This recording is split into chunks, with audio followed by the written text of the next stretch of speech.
Welcome back to The Explainer. Today we're unpacking a massive reality check from ancient history. We're going to follow a narrative that swings from the absolute dizzying thrill of impending victory straight into a brutally harsh lesson about human nature. It is literally a masterclass in shattering egos. And the way the source text lays it all out is just absolutely fascinating. Let's get into it. Okay, picture this. You've got an entire nation standing on the physical brink of war. They're staring down these terrifying, heavily fortified enemies, and the literal rumor spreading like wildfire through the camp is, who can stand up against the children of the giant? I mean, it's the ultimate intimidation factor. The fear is palpable, and the odds just seem impossibly stacked against them. We're pulling this incredible monologue directly from the ancient text of Devarim, specifically chapter 9. This is the moment Moses is preparing his people to cross the Jordan River. He's delivering a speech meant to rally them. But as you'll see, his motivational style is, well, it's incredibly unorthodox. He doesn't just pump them up. Actually, he completely breaks down their fundamental assumptions. Let's start with Section 1, Facing the Giants, the Reality of War. Moses starts by fully validating the terrifying reality of their situation. He definitely doesn't sugarcoat it. He describes nations that are greater and mightier, with cities fortified up to the heavens. It perfectly captures the sheer overwhelming scale of the opposition. He's telling them, yes, you are going up against a great and lofty people, the children of giants. He wants them to know he completely gets the physical impossibility of what's right in front of them. But then, he immediately counters that paralyzing fear. He explains that Hashem, God, will act as a consuming fire. The text says God will cross before Israel to destroy and subjugate their enemies quickly. It's a beautifully vivid metaphor. The message is basically, you don't need to be bigger than the giants because the force going in front of you is this unstoppable consuming fire. Which brings us to the real pivot of this text, Section 2, Warning Against Arrogance, Shattering Egos. Now this is where Moses just totally shatters their ego. It turns out he isn't actually worried about the giants defeating his people. He's terrified of his people's own arrogance once the giants are defeated. Israel's natural human assumption would be, hey, because of my righteousness, God brought me to possess this land. But Moses hits them with the harsh reality. He says, nope, it's not because of your righteousness. It's because of the wickedness of these other nations. In one breath, he completely strips away their self-righteousness. To make sure they really get it, he bluntly lists out the actual reasons for their impending victory. And surprise, none of them have to do with the Israelites earning it. It's happening because of the corruption of the nations currently there, and to establish the divine oath sworn to their forefathers, Abraham, Isaac, and Jacob. So their success has absolutely zero to do with their own merit. Let's see how this builds into an even more intense confrontation in Section 3, a stiff-necked people, the ultimate betrayal. With heavy emphasis, Moses drops this brutal label on them. He says, "For you are a stiff-necked people." He's reminding them, in no uncertain terms, that they are definitely not some perfect holy army. In fact, the text explicitly points out that they've been rebels against God from the exact day they left Egypt, right up until this very moment at the Jordan. Talk about a reality check right on the eve of your great triumph. And he doesn't just use strong words, he brings the receipts.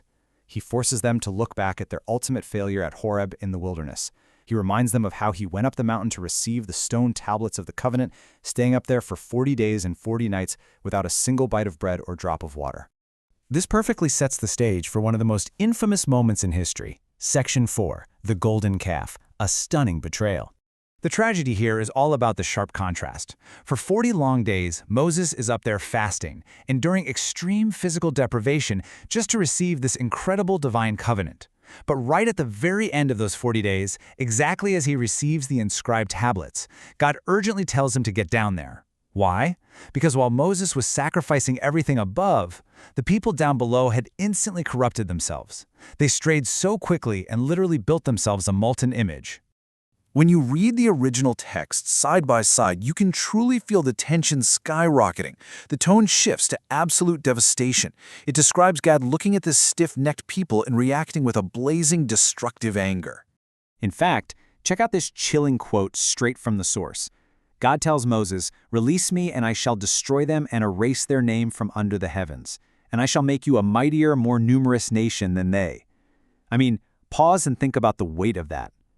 God is literally threatening to erase their entire existence from history and just start completely over with Moses alone. The stakes literally could not be higher.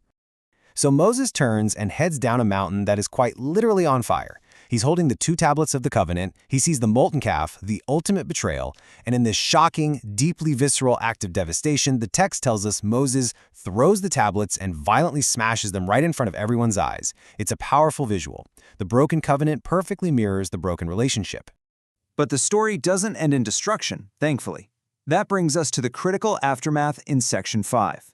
Moses intercedes, a desperate plea. Moses has to desperately step into the gap to save his people from total annihilation.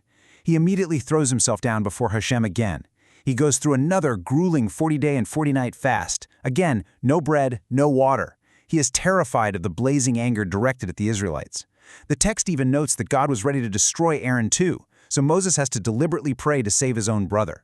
Ultimately, because of this intense, desperate intervention, God listens and spares the people.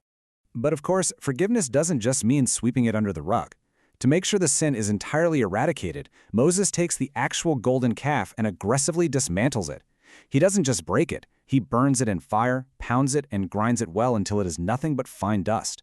He entirely obliterates the idol, making absolutely sure no trace of their arrogance remains.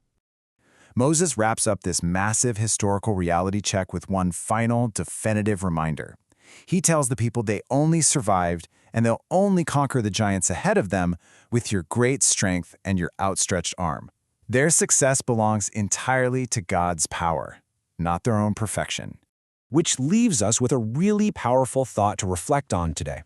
This text isn't just about ancient giants and golden calves, right? It's a mirror held up to human hubris. So when we are standing on the edge of a massive victory in our own lives, do we rely on the illusion of our own perfection and righteousness? Or do we have the courage to strip away our ego and acknowledge the real forces and support systems that actually help us conquer our giants?